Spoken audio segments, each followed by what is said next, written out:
When it comes to trucks, I have to say that the GM400 series pickups and SUVs are some of the best looking, cleanest, and, well, just rugged and durable vehicles that General Motors ever produced. The 400 pickups came out in 1988 and continued all the way on through the 1998 model year in the pickup form. But the Tahoe came a little bit later than that. More specifically, the new SUVs based on that pickup that came out in 1988 would arrive for the 1992 model year, and so would, as a consequence, the Tahoe, or really I should say the Blazer, because the Tahoe nameplate was not applied until the 1995 model year. And before that, these full-size SUVs were known as Blazers in two-door form. Now let's talk a little bit about this particular two-door 1995 Chevrolet Tahoe, because this was one that actually recently sold on Bring a Trailer, had 30-some thousand miles, sold for $23,000, which I have to say, I'm pretty shocked at the price at which it sold, given its apparent condition and low miles. These two-door SUVs, I think, are just brilliant vehicles. Frankly, if I had seen this car for sale for that price, I probably would have tried to pick it up because I enjoy the way that these drive, the way they look. I think they're just stellar vehicles. So let's talk a little bit more about this one. Now, the first thing to note, as I said, is take a look at the bottom right corner of the tailgate there, and you can see it says Chevrolet Tahoe. This was the first year for the Tahoe nameplate. These were called Blazers before that.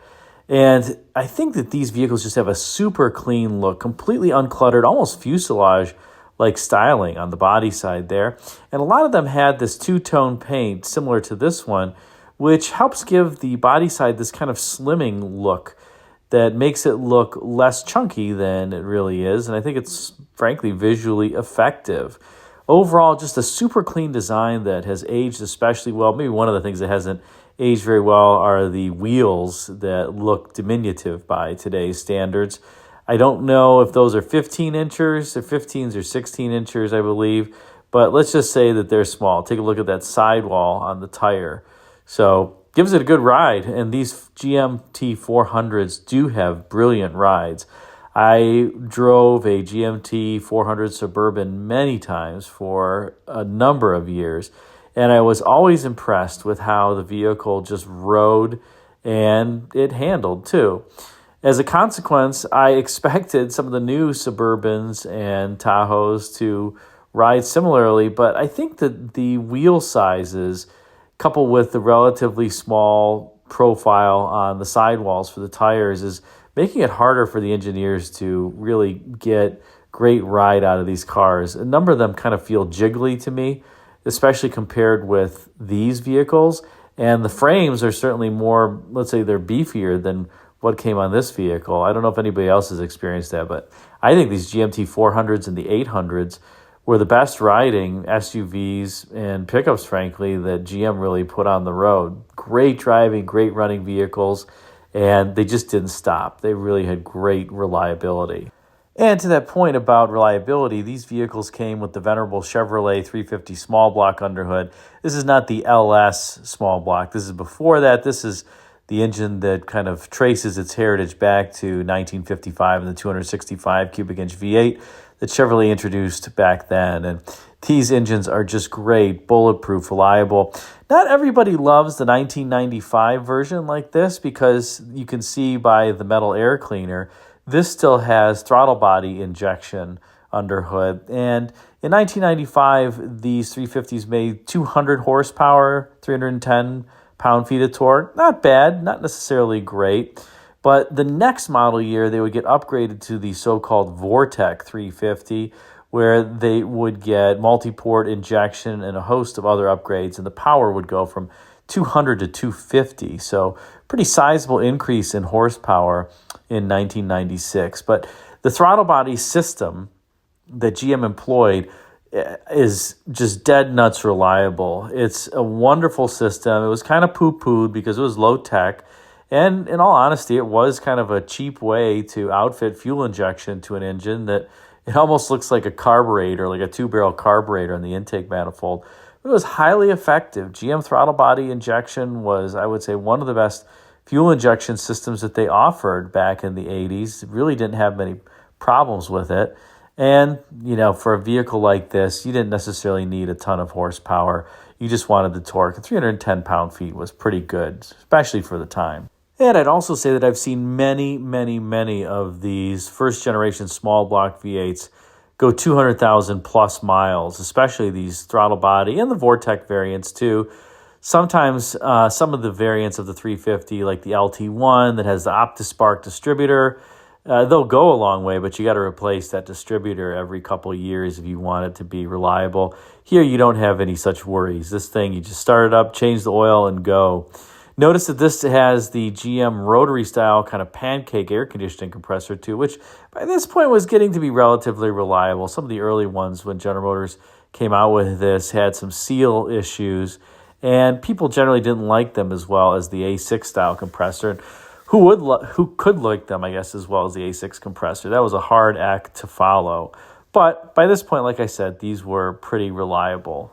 Now, there was one other engine that you could get in your two-door Tahoe in 1995, and that was the 6.5-liter turbo diesel V8 that some buyers opted for, but pretty rare to find those under the hood of these two-door Tahoes.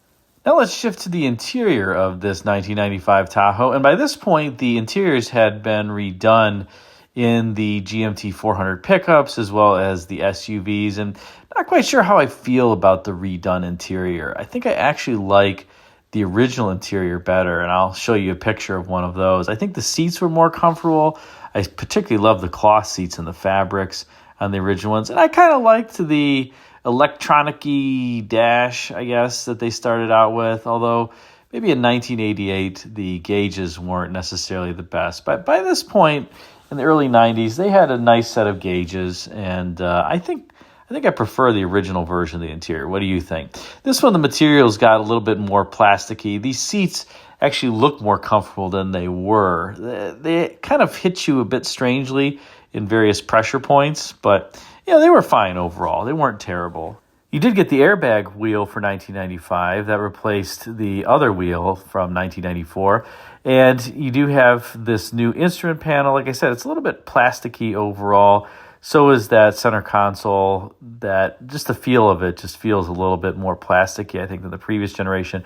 I did always think it was interesting that the vents on the passenger side there only could tilt one way. They could only rotate toward the driver. They could not rotate toward the passenger. Just an interesting little quirk. Notice this also has the manual shifting four-wheel drive system there on the transmission tunnel hump. The AutoTrack four-wheel drive setup, the electronic one, wouldn't come in until the following model year. So you had to make do with shifting on your own, which, that's no big deal.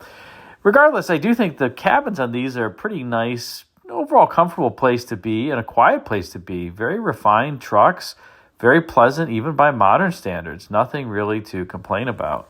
Here's the previous IP before the refresh with the non-airbag steering wheel.